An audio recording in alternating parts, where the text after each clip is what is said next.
Assalamualaikum warahmatullahi wabarakatuh. Halo rekan-rekan semuanya, pada pertemuan kedua ini pokok bahasanya adalah tentang konsep dasar sistem informasi. Jadi pada hari ini kita akan belajar tentang dasar dari sistem informasi itu seperti apa. Capaian pembelajaran yang dibebankan pada pokok bahasan ini yaitu mahasiswa mampu memahami dan menjelaskan teori yang berkenaan dengan konsep dasar sistem informasi. Yang akan kita bahas atau yang akan kita pelajari pada pertemuan kedua ini, yang pertama adalah definisi sistem dan informasi, karakteristik sistem informasi, siklus informasi, dan kualitas informasi. Definisi sistem dan informasi. Secara definisi, sistem itu dapat didefinisikan menjadi dua pendekatan. Yang pertama adalah pendekatan prosedur dan pendekatan komponen sistem. Sistem dengan pendekatan prosedur dapat didefinisikan yaitu urutan-urutan yang tepat yang harus dikerjakan, siapa yang mengerjakannya, kapan dikerjakan, dan bagaimana mengerjakannya. Sistem dengan pendekatan komponen sistem merupakan seperangkat komponen yang saling terkait dengan batas yang jelas, bekerja sama untuk mencapai serangkaian tujuan bersama dengan menerima output dan menghasilkan output dalam proses transformasi yang terorganisir. Kemudian ada pun definisi informasi. Informasi adalah data yang diolah ke dalam bentuk yang berguna bagi para pemakainya. Membuat, menangkap, mengatur, menyimpan, mengambil, menganalisis, dan bertindak berdasarkan informasi adalah kegiatan mendasar bagi organisasi. Dengan demikian, informasi merupakan aset terpenting bagi organisasi. Adapun karakteristik sistem informasi. Karakteristik sistem informasi yang pertama adalah komponen atau elemen sistem. Sistem informasi terdiri dari beberapa komponen atau subsistem yang saling berinteraksi, bekerja sama untuk mencapai tujuan tertentu. Kemudian ada batasan sistem. Ruang lingkup yang membatasi antar suatu sistem dan sistem lainnya atau dengan lingkungan luarnya. Kemudian ada lingkungan luar sistem. Lingkungan luar bisa bersifat positif dan negatif. Lingkungan luar yang bersifat positif itu dipelihara untuk mendapatkan keuntungan. Kemudian untuk yang bersifat negatif itu harus dikendalikan agar tidak terjadi kerugian. Kemudian ada penghubung. Penghubung merupakan media yang memungkinkan sumber-sumber daya mengalir dari suatu subsistem ke subsistem lainnya. Kemudian ada masukan. Masukan dapat berupa maintenance pada sistem dan berupa data. Setelah itu ada keluaran. Keluaran ini dapat berupa informasi yang berguna atau sesuatu yang tidak berguna, yaitu adalah panas. Kemudian ada pengolah atau pemrosesan yang dapat meliputi perhitungan, perbandingan, kemudian mengambil tindakan, dan menyimpan data untuk penggunaan di masa mendatang. Kemudian ada sasaran sistem. Dengan adanya tujuan dan sasaran, maka dapat menentukan masukan apa yang dibutuhkan oleh sistem dan keluaran apa yang dihasilkan oleh sistem. Kemudian ada feedback dan kontrol. Nah, feedback ini merupakan informasi yang diperoleh dari suatu sistem yang dapat digunakan untuk melakukan pengambilan keputusan oleh pihak manajemen.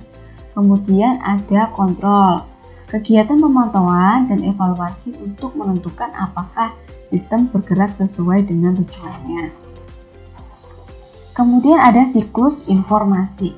Nah, ini adalah siklus informasi secara sederhana, di mana diawali dengan adanya data mentah yang belum diolah, kemudian dilakukan pengolahan sehingga menjadi suatu informasi. Contohnya adalah ada data mentah berupa beberapa huruf, ada UN, ada SI, ada YAM, ada H, dan sebagainya. Kemudian diolah sedemikian rupa sehingga menjadi suatu informasi, yaitu Universitas Hayamuruk. Nah, kemudian ini adalah contoh siklus informasi di suatu organisasi yang mana berupa faktur penjualan. Nah, ini ada beberapa faktur penjualan yang mana dapat diolah sehingga menghasilkan suatu informasi. Nah, informasi yang diperoleh dapat berupa laporan penjualan tiap-tiap daerah yang mana berguna bagi manajemen untuk pelaksanaan promosi.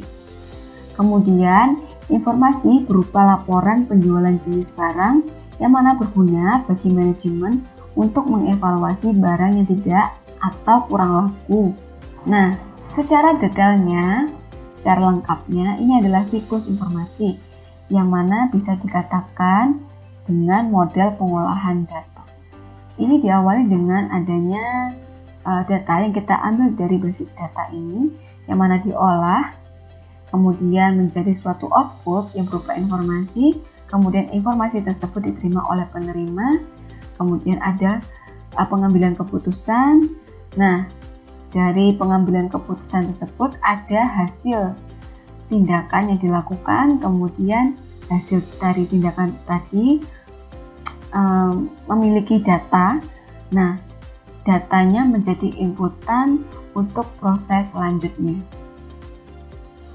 Nah, adapun kualitas informasi.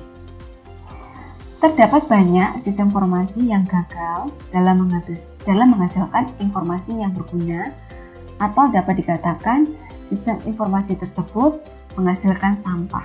Tidak ada keluaran yang bermakna bagi penggunanya. Nah, informasi dikatakan berguna apabila memiliki 3 pilar ini. Yang pertama adalah relevan, tepat waktu, dan akurat. Ini adalah ilustrasi tentang kualitas informasi. Yang pertama, staf koordinator harus dapat menyerahkan hasil laporan kegiatan mingguan dengan tepat waktu kepada manajer sesuai jadwal yang telah ditetapkan. Apabila terlambat 1 minggu saja, maka manajer menganggap bahwa laporan tersebut tidak berguna, karena informasi tersebut tidak dapat digunakan sebagai bahan evaluasi untuk kinerja minggu depan. Yang kedua, staf koordinator menyerahkan laporan mingguan dengan tepat waktu, namun manajer menyatakan bahwa informasi dari laporan tersebut tidak relevan. Terdapat informasi yang tidak dapat atau tidak dibutuhkan oleh manajer tersebut. Selanjutnya, minggu berikutnya lagi, staf koordinator memperbaiki laporan mingguannya. Dia menyerahkan laporan dengan tepat waktu dan relevan, namun manajer masih menyatakan bahwa laporan tersebut tidak berguna karena terdapat nilai yang tidak akurat, sehingga dapat menyesatkan manajer untuk melakukan pengambilan keputusan. Nah, kesimpulannya, informasi harus memiliki 3 pilar. Yang pertama, tepat waktu, relevan, kemudian yang terakhir adalah akurat. Jika memiliki 3 pilar tersebut, maka dapat dikatakan bahwa informasi tersebut bermakna berharga karena dapat digunakan untuk pengambilan keputusan oleh manajer yang tepat. Demikian untuk pertemuan kedua tentang konsep dasar sistem informasi. Terima kasih saya ucapkan, mohon maaf apabila ada salah kata. Sampai jumpa di pertemuan selanjutnya.